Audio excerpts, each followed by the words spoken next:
Janjinya sudah digenapi? Sebab Kristus adalah, ya, bagi semua janji Allah. Itulah sebabnya oleh Dia kita mengatakan, amin, untuk memuliakan Allah. 2 Korintus 1 ayat 20 NIV.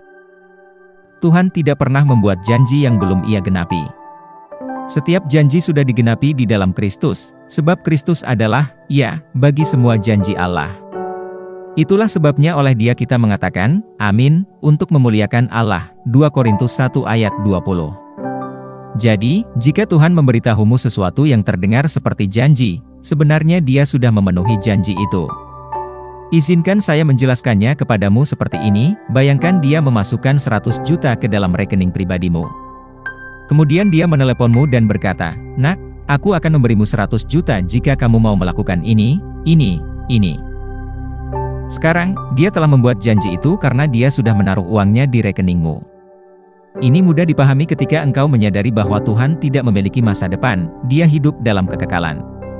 Mazmur 90 ayat 2 berkata, sebelum gunung-gunung dilahirkan, dan bumi dan dunia diperanakkan, bahkan dari selama-lamanya sampai selama-lamanya Engkaulah Allah. Masa depan bagi manusia adalah masa lalu bagi Tuhan. Sekarang engkau dapat lebih memahami kesimpulan indah Paulus di Ibrani 4 ayat 3 bahwa semua pekerjaannya sudah selesai sejak dunia dijadikan. Dengan kata lain, sebelum bumi diciptakan, Tuhan telah menyelesaikan pekerjaannya. Sebelum engkau hadir, sebelum orang tuamu bermimpi untuk berkumpul bersama, Tuhan telah mengenalmu dan menetapkan segalanya tentang dirimu. Coba pikirkan, kita sudah berada di bulan Juli, tetapi sebelum kita mengetahui bahwa tahun 2023 adalah tahun gereja yang produktif, Tuhan telah menyiapkan segalanya untuk mewujudkannya. Apa yang engkau butuhkan bukanlah meminta Tuhan untuk membuatmu produktif, tidak. Cukup berjalan dalam kasih karunia kata produktif itu. Dengan kasih karunia itu, bawa komunitasmu, rebut kotamu, dan kuasai negaramu untuk Kristus. Banjiri dengan Injil Yesus Kristus. Biarlah dirimu dikatakan seperti yang dikatakan tentang para rasul di Kisah Para Rasul 5 ayat 28, namun ternyata, kamu telah memenuhi Yerusalem dengan ajaranmu.